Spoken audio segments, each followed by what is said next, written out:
Good day to you. You know, a few weeks back there was a carjacking attempt here in East Stroudsburg where I live, and the report was that the suspect was on the loose. And I thought about it because it threatened the safety of my town, but I didn't think much more about it until a couple days ago when the person who was arrested for it turns out to be my neighbor. And while I don't know this person, I do happen to know his family. And so when I saw the photographs that were displayed along with the stories as this crime was reported, this alleged crime, because it hasn't been through a court of law yet, I couldn't help but wondering where the photos were gotten from and whether the photos were hard for the family. And it really showed me that it changes everything when you know people who are involved in crimes, or you know people whose family members are related to the people who are involved in crimes.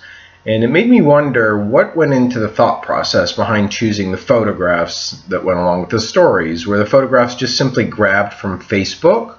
Or were the photographs that were chosen, were they the ones that were used that happened to portray the suspect in the most despicable light, looking downtrodden and looking mean? It's something to consider when you look at news media, and it kicks off our 14th chapter in this class, which is on media ethics. So that's what we'll be talking about in this instructor video. And it starts with the difference, this chapter, between morals and ethics. Morals are considered to be beliefs that people hold, but they're not necessarily rational. We see people holding beliefs like not stepping on a crack, they'll break their mother's back. Some people do walk around town like that. That's a moral. There's not necessarily anything rational about it. An ethic, however, is a rational belief system, and it is based on a Greek philosophy of it is based on a Greek time period of advancing various philosophies to understand how ethics work. And so the chapter first starts off with Aristotle. Aristotle, the ancient Greek philosopher, and his philosophy was the golden mean. And the golden mean is essentially a midway point between two extremes. So let's say that there was a person who died from a drug overdose, and again talking about what photo could be selected to represent that person as a story in the news. If the photo chosen portrayed that person in the worst possible light, that is, they're lying face down in their own vomit, that's a choice. The second choice would be to present a photograph of that person who was maybe playing outside, throwing the football around. Those are two extremes. One extreme is exceeding happiness, the other is the worst face of death that you could imagine. Aristotle's golden mean would say to try and choose a photograph in the middle, to maybe show the person as they're living, but also show them as sickly, to demonstrate the power that this drug addiction had over them.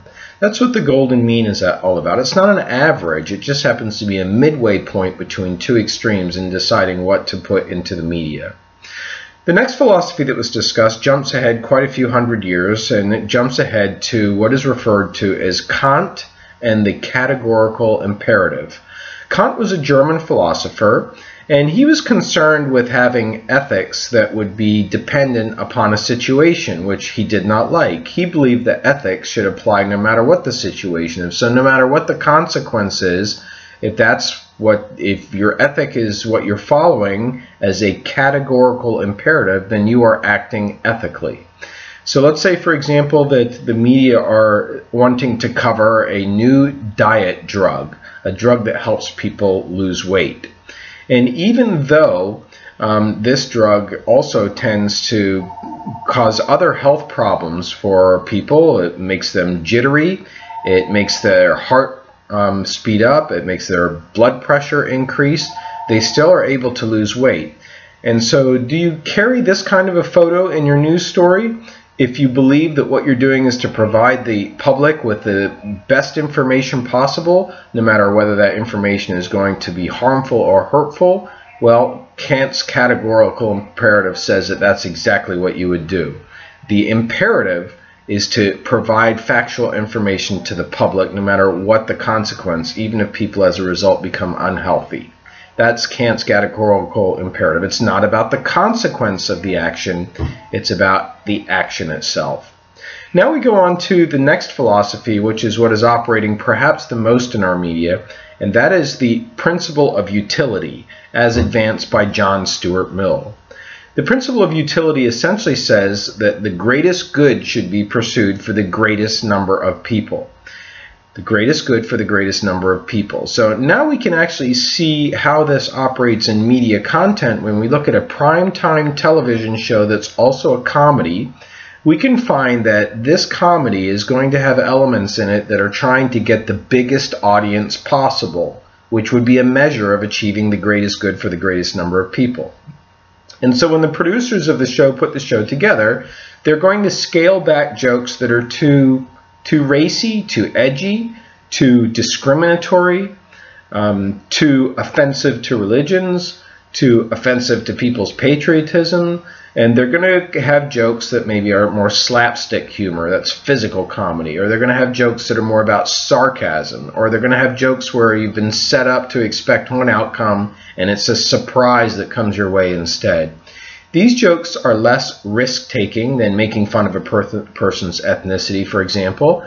And so this is utilitarianism, and we find utilitarianism, the principle of utility, as John Stuart Mill envisioned it, at play in our media system, because our media are constantly trying to please the greatest number of people possible, as opposed to going to a very, very specific audience, and with an outcome being that other audience members have become offended. Next up is a philosophical system is John Rawls' veil of ignorance. This idea is that if you want to achieve real justice, you have to ignore the status of the individuals involved. So let's say, again, talking about crime news, let's say a person was arrested and the person happens to be the son of an important elected representative to the United States Congress. And that son was arrested for, let's say, driving under the influence.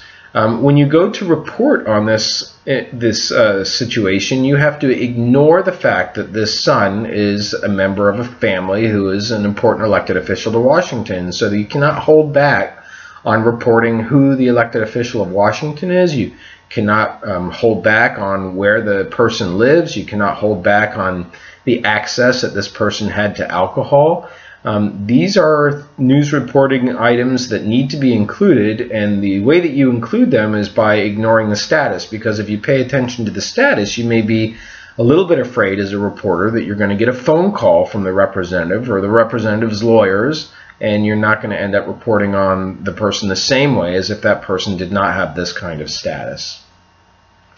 Next up is a philosophical system of ethics that was advanced by a whole school. It was called the Hutchins Commission in 1947. And Hutchins was very concerned after World War II about a lot of the propaganda that was being advanced by both the United States and also countries in Europe, and basically fueling public perceptions to build up a hatred for other countries. We kind of have that today, actually, with North Korea supposedly detonating a hydrogen bomb, and Iran before that. So we do that today still, but the Hutchins Commission was very concerned with how, in particular, Japanese people were being treated.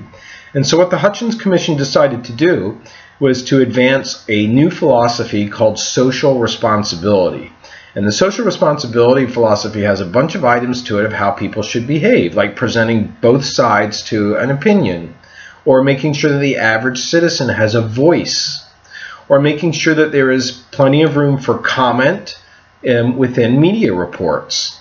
You can read about all the principles of social responsibility system. It was invented right here in the United States by Hutchins, and it was adopted by many European countries today.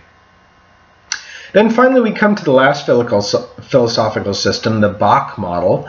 Bok was a researcher, and she wanted to try and find a practical way to go through a decision-making process when you're deciding what content to put in the media.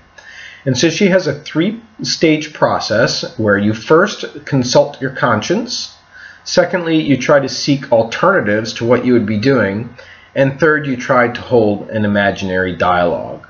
So let's say that what you're doing is you're reporting on teen suicide.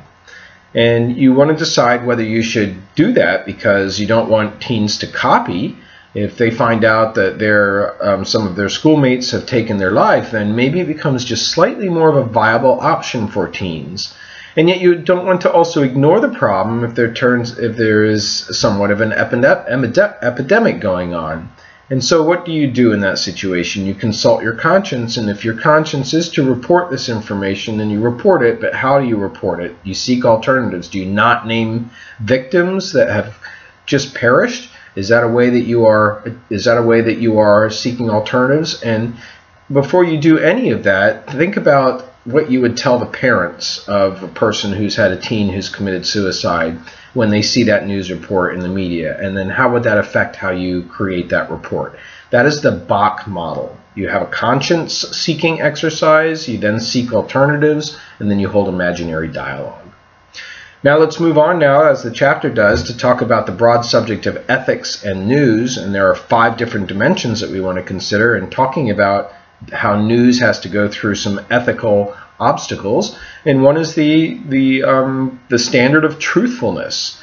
And I think the book makes an excellent point here that a lot of times just because a person says something in the news, we report it, or the media report it, and then the media says, well, it was said, so therefore it's truthful. Well, that's not really the full story behind truthfulness. The full story behind truthfulness is, was what was said truthful? So if a person grants an interview in the news and accuses their opponent during an election of taking money from lobbyists, you could report that, but that's not necessarily trying to decide whether what you reported was actually true, whether that person was taking money from a lobbyist. And so truthfulness is something that needs to be exercised according to ethics and the news principles in this section of the chapter. Next up is the idea of corporate conflict of interest. Corporate conflict of interest speaks to media conglomerates that we discussed several chapters ago, and how now that we have several companies that own many different media properties, there are going to be lots of products that are involved that may not get the proper and truthful coverage because they know that the stock price will go down. The book discussed the example of Petco and how Petco is partially owned by a big media conglomerate which also happens to own media properties. So what happens when a Petco product is covered on a morning show and it immediately leads to a boost in sales? That's not necessarily speaking to the idea that this product was chosen in and of itself because it was newsworthy. It speaks to the idea that maybe it was chosen and presented in order to enhance the company's bottom line. So there is a corporate conflict of interest when you have privately owned media making money. Next up is the idea of sensationalism. Sensationalism is rubbernecking, is another way to think about it. It's when you're driving, you don't ever want to see somebody seriously harmed in a car accident, but you always slow down and look when somebody is because you can't help it. And that's the way that media operate in many ways when they report the news, is they dramatize those most sensational elements, the sex scandals, the drug addictions, the corruption, the lying, because people watch the news. It's what makes the news seem interesting to them. And yet, is it really good for us? Does it present a world, as cultivation analysis, if you remember that research line that we discussed several chapters ago, or does it create a view of our society as being scarier, as being more out of control? Well, that's what sensationalism speaks to. Next up is the standard of apologizing. What should the media do when they make a mistake? Newspapers typically have a section where they will reprint correct copy to try and correct mistakes that were made. The media really are very reticent about apologizing because, especially in the case of broadcast media, the subject has moved on. You've gone on from talking about Demi Lovato, and now you're talking about somebody else. And so broadcasters don't often apologize. News media that are print media tend to offer more apologies. And finally, there's the standard of photos and how photos are manipulated. And the book discusses at length several ways that photographs have been modified once they've been reprinted. And is that really an ethical approach to creating media, especially when we consider things like body image? Is it really ethical for magazines to even use brush up at all? That is the ability to wipe away wrinkles on a female or male. Or is it just creating an ideal that can never be achieved, and therefore a dissatisfaction that's going to be perpetuated in society, which then may lead people to have more unhealthy lifestyles as they try to achieve the ideal? Now, how do you enforce ethics? Well, that's our next subject. There are two approaches that are discussed in the book. One is called an ombudsman.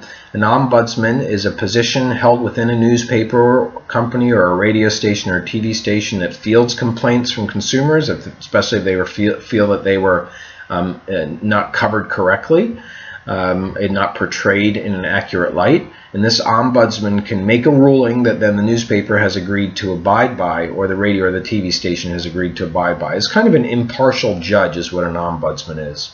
Then there's also codes of ethics. Most journalists, when they go to work for an organization, they have a code of ethics that's handed to them. Things like you will not accept gifts over $25. You will not sit on a board of directors of a company that you are covering in a news story. And if you end up having to cover that news story, then you recuse yourself, you dismiss yourself.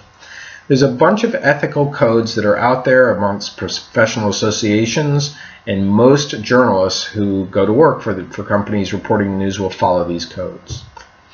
Next, we come to ethics and persuasive communication. Communication that's trying to persuade you. And we know that advertising has the best minds in the country, the best psychologists in the country, trying to get you to feel totally insecure that you have dandruff or acne, or that you need to do something about the way that your natural face is.